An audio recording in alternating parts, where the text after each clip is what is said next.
ప్రభునందు నాకు అత్యంత ప్రియమైనటువంటి వాళ్ళారా, మన ప్రభువును రక్షకుడైనటువంటి యేసుక్రీస్తు వారి యొక్క శుభనామములు మీ అందరికీ నా హృదయపూర్వకమైన శుభములు, వందనములు తెలియజేస్తున్నాను.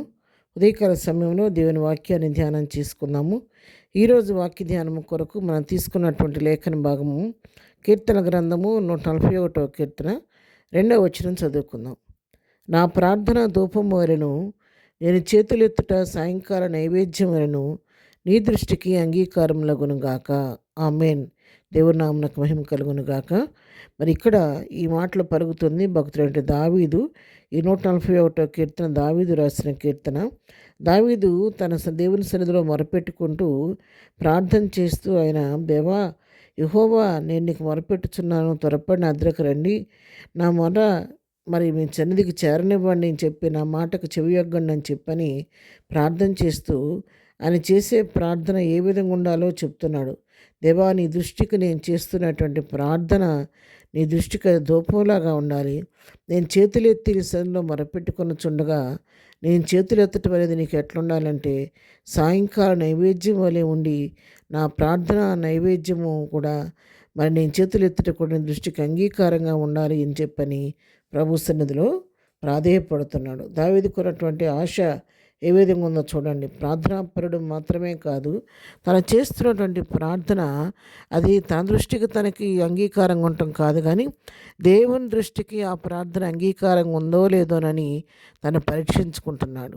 ఎందుకంటే ఇక్కడ అంటున్నాడు, నేను చేసే ప్రార్థన అయ్యా అలవాటుగా చేస్తున్నానా, మొక్కుబడిగా చేస్తున్నానా ప్రార్థన? అలా కాదు, నేను చేస్తున్నటువంటి ప్రార్థన నీ సన్నిధిలో ధూపంలాగా ఉండాలి.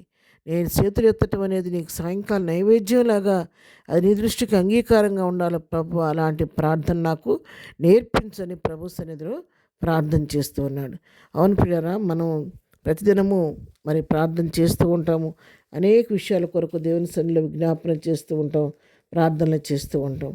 అయితే కొన్నిసార్లు ఏదో అలవాటుగా మొక్కుబడిగా ప్రార్థన చేస్తూ ఉంటాం, కానీ ఆ ప్రార్థన దేవుని చిత్తానుసారంగా ఉందా లేదా, దేవుని దృష్టికి ఆ ప్రార్థన అంగీకారంగా ఉందని మనం పరీక్షించుకోకుండా ప్రార్థన చేస్తూ ఉంటాం. కానీ ఆ విధంగా కాదు, కానీ చేసే ప్రార్థన అది ప్రభు దృష్టికి అంగీకారంగా ఉండి ప్రభు సన్నిధికి చేరే ప్రార్థనగా ఉండాలి. దావీదు ప్రార్థన చేస్తే, నేను మొరపెట్టగా నా మొర ఆయన చివరిలో వచ్చిందని చెప్తాడు.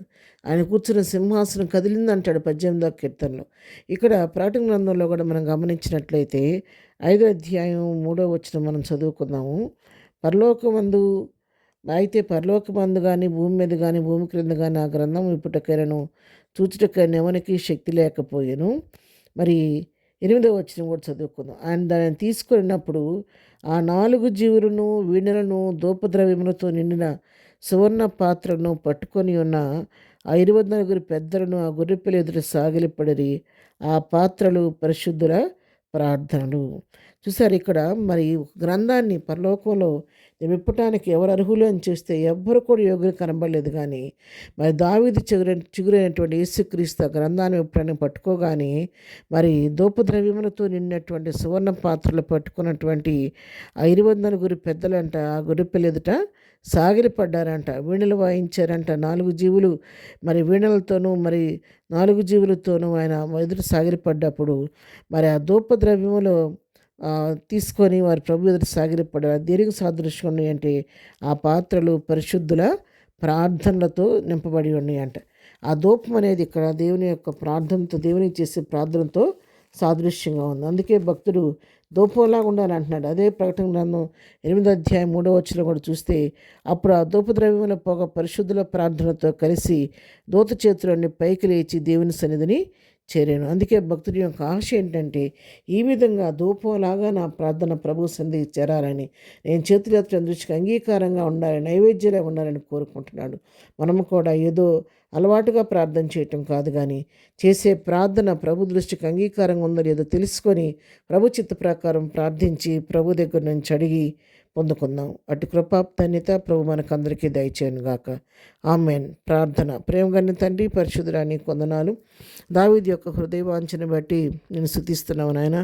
మేము కూడా అటువంటి వాంఛ కలిగిన వారిగా చేసే ప్రార్థన దృష్టికి అంగీకారంగా ఉండాలి, ధూపం వలె ఉండాలని తృష్ణ మాలో కూడా పెట్టి అలాంటి చిత్తానుసారంగా ప్రార్థించడం మాకు అందరికీ నేర్పించండి. ఈ దినం మేము చేపని పట్టు రాకపోకల్లో తోడుగుండండి. ఈ దినం బర్త్డే మ్యారేజ్ చేసుకుని బిడ్డలను దీవించండి, ఆశీర్వదించండి, వరహిల్ని ముట్టి స్వస్థపరచండి, ప్రతి వారి పట్టును కూడా విస్తరింపచేయమని ఏసునామలో ప్రార్థించడి పొందుకొని ఉన్నాము తండ్రి. ఆమెన్. ప్రభు కృప సదాకాలం మనందరికీ తోడై ఉండి నడిపించను గాక. ఆమెన్.